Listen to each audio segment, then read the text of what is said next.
Hello, viewers of the Spell, and welcome to the Spellry, where, yes, I am starting a new series, because I came up with some ideas for it that are rather funny and interesting. Now, just real quick thing before we get going, I will be introducing more new series, with probably the interesting fact about some of them being they're ideas I've gotten from another What If YouTube channel, and his Discord. Now,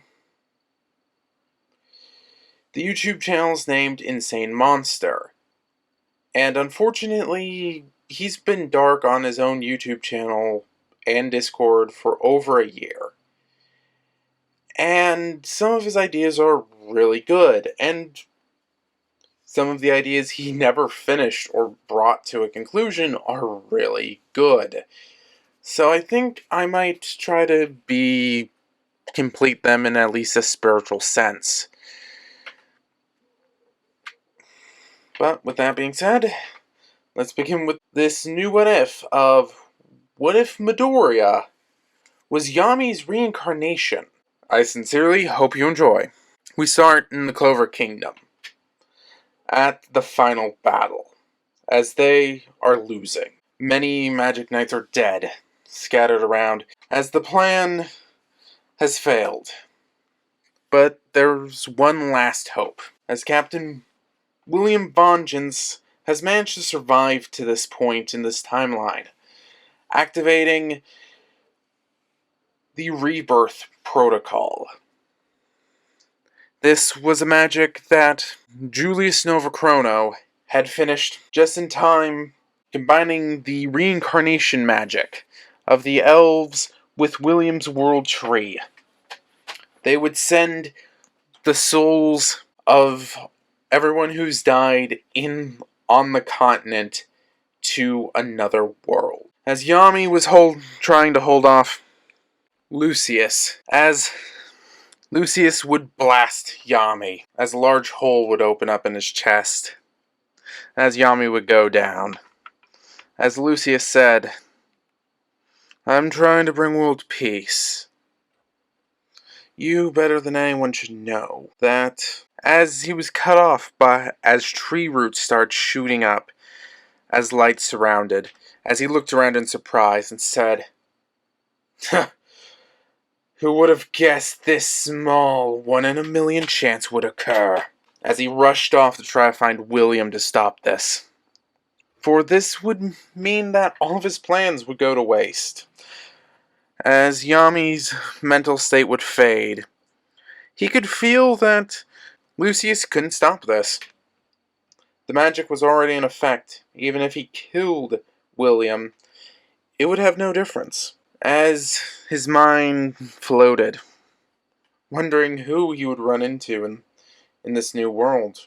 Would everyone be sent to the same place? As he stopped floating eventually, after feeling like he had been floating for an undetermined amount of time, as he felt stable, as he looked through the eyes of the being he had come to rest in. It was a young baby with a mother with green hair. Yami tried moving an arm, but he realized he was a passenger. Like the elves, the reincarnated souls wouldn't necessarily be in control, as Yami would quickly start wondering how long it would take him to actually figure out how to talk to this child he found out was named Izuku Midoriya. Yami smiled at the fact that, seemingly, since somehow, despite them going to another world, he had been born in at least a culture that had a similar naming convention to the land of the rising sun, his homeland. He felt it was slightly poetic. As days and weeks would become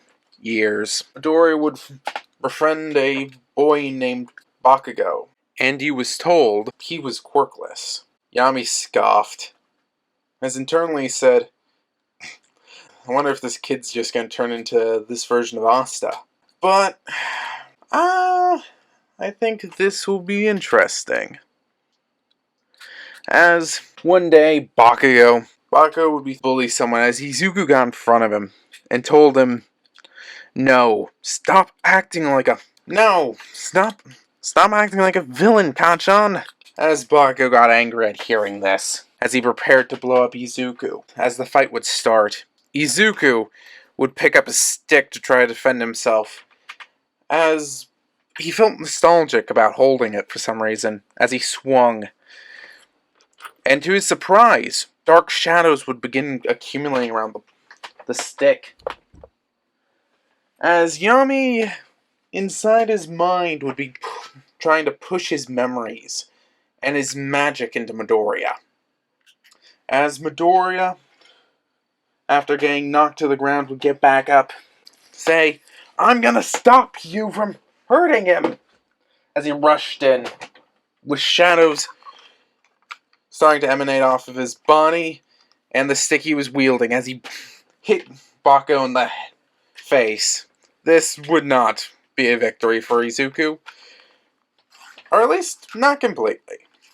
As the two would start to fight, Midoriya would hit Bakugo in the face multiple times as he managed to whack Bakugo's two companions too.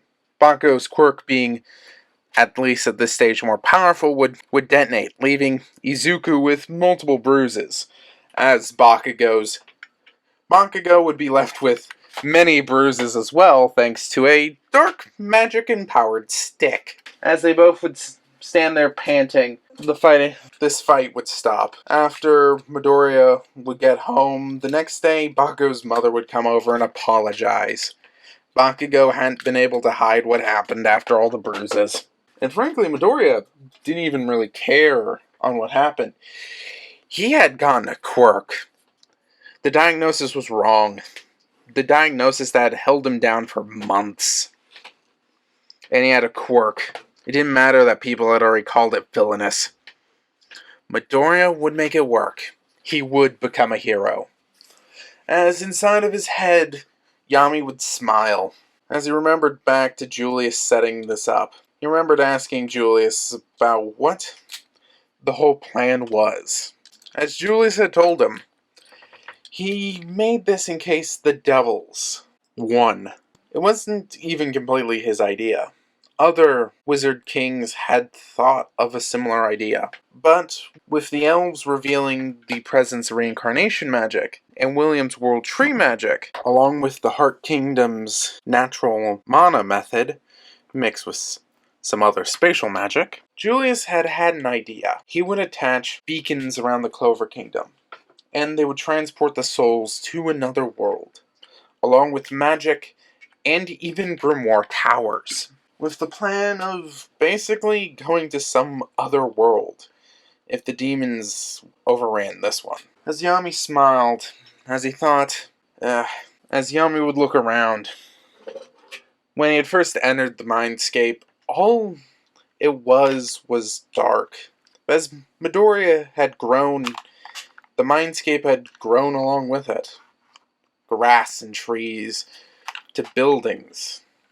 To Yami even able to show Midoriya his memories in his dreams. It was the closest thing he could do, trying to send memories of battles. As Midoriya would grow stronger, it even entered into what was quirk swordsmanship. The decline of normal swordsmanship as quirks emerged had troubled him. So he had created this. Small tournaments where kids could use their quirks and swordplay to try to revive the art. Keep it going with some pro heroes. Midoriya had won this tournament. It was one of his most pleasant memories.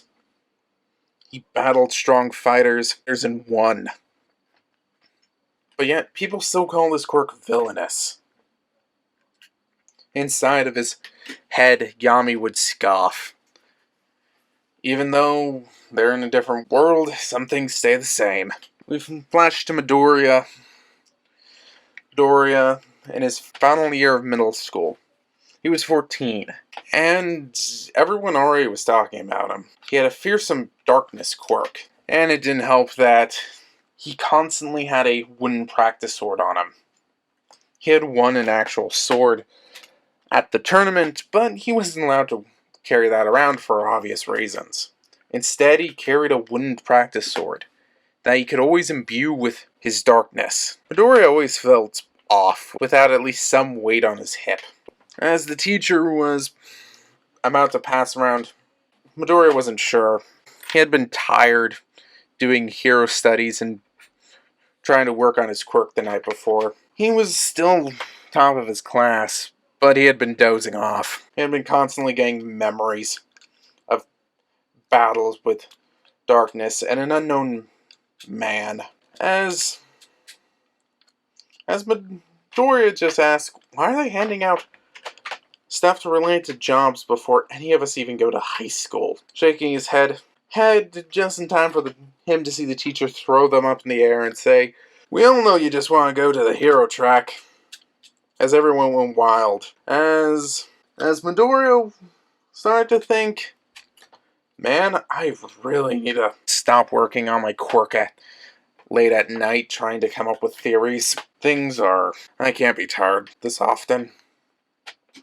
As Bakugo would hop up on a desk and say, let's be real, Teach. I'm the only one, and maybe Deku over there are the only two that can really become pros. As Midoriya mentally facepalmed, Bakugo had to drag him into this. As he started to think back, Bakugo was still a jerk, but it wasn't as bad.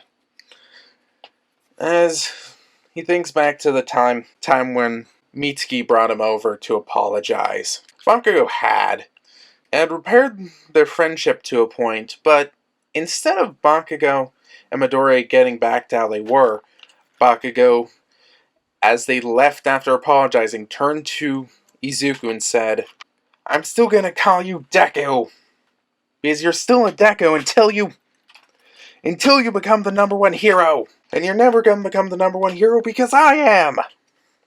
And that had started their rivalry. As Midoriya came back to the present, as he just said, don't bring me into the whole class shouting at you. As Bakugo looked at him and said, is that a challenge? As the teacher said, enough, both of you. Sit back down. As after class, Bakugo would approach Midoriya and say, so, the teacher mentioned you were planning on going to UA. Is that true? As Midoriya looked at him and said, yes. As Bakugo gave him a toothy grin, as he just said, I'm going there too. And I guess we'll have to see who manages to get better. As Midoriya started internally rolling his eyes. As he was about to say something, one of Bakugo's lackeys said, hey, is that one of your hero notebooks? As Midoriya took a look at it, as he said, it's actually my dream notebook. As Bakugo quickly grabbed it before Midoriya could stop him. As Bakugo opened up the thing and said, still having those dreams? It's just your imagination, Deku. As he looked at some of the rough notes in the drawings, mentioning grimoires, magical books. As Bakugo shook his head and tossed it out the window. As Midoriya said, what was that for? As Bakugo just said, Midoriya, you've been having those same dreams since we were, 4? Maybe 6? You can either put them in your dream journal, or how about you just start writing a story with it? After all, you've been having your hero and dream notebook since we were old enough to write. As Midoriya, ignoring this, would actually just hop out the window. As he focused on his feet as darkness surrounded it as he landed. The darkness absorbing the blow as he grabbed his notebook and landed in the grass. Midoriya looked and noticed that he nearly threw it in the fish pond. As Bakugo just said, don't forget, I am going to become the #1 hero, Deku. As Midoriya looked up and gave Bakugo a rude gesture for throwing his notebook out the window. Walking off, Midoriya felt tired and decided to go straight home. He tried to get a nap in before dinner and homework. He had been kicked out of the kendo club Midoriya kept insisting that the captain allow them to use quirks with kendo, and that it's unrealistic to fight anyone without it nowadays. He had gotten under the captain's nerves so much that he had kicked Midoriya out eventually. As Midoriya was walking under a tunnel, he would hear something, a gurgling coming from the sewer. As a goo monster would come out, Midoriya would jump back, reach to his side, and pull out the wooden practice sword, as he channeled darkness into it, as it got covered in it.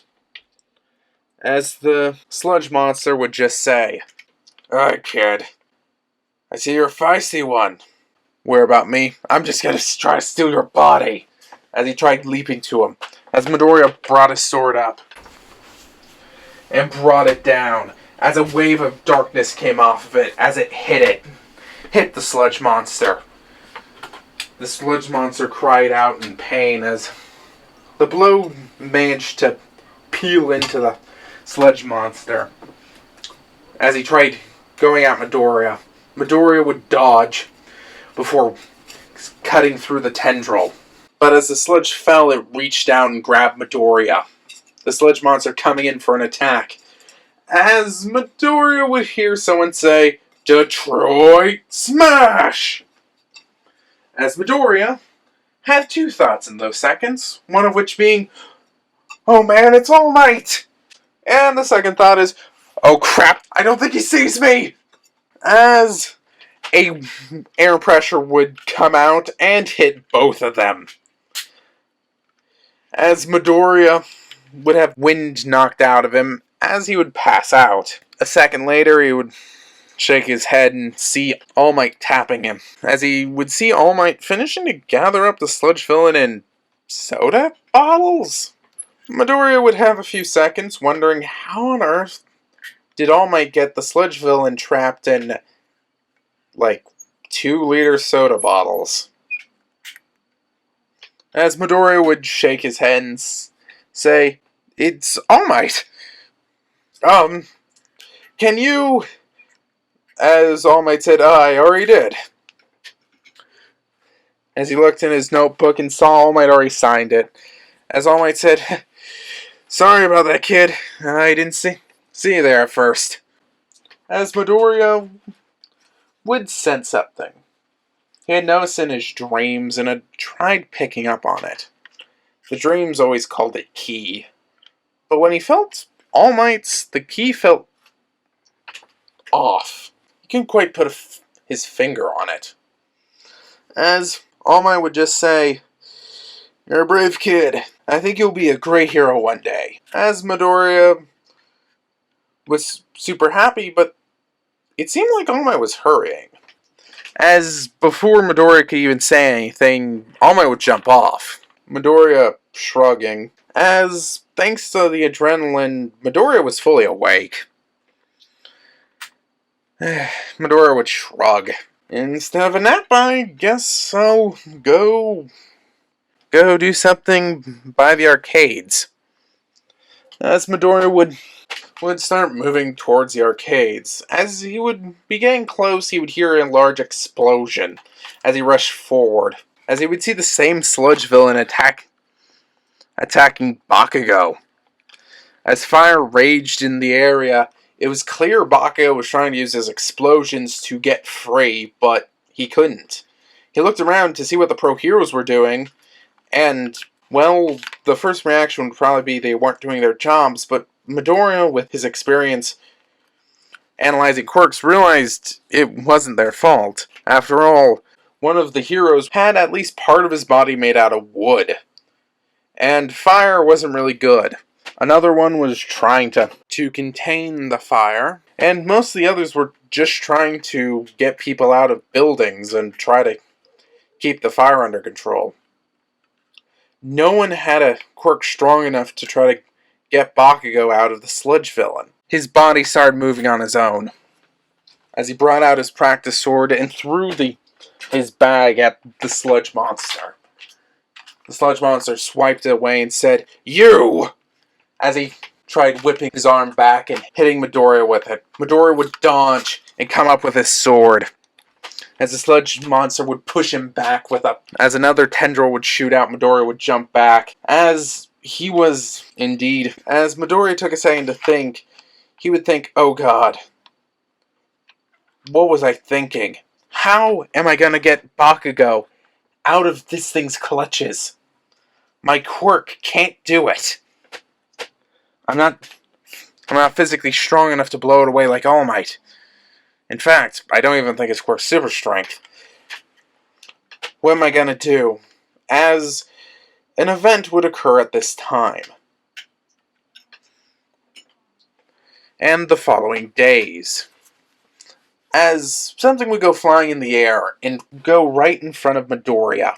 A book. A black book with a clover on it. As Midoriya would be taken aback, he would get hit by the sludge villain. As he would get sent flying. As the sludge villain said, "Why the heck did a book come flying out?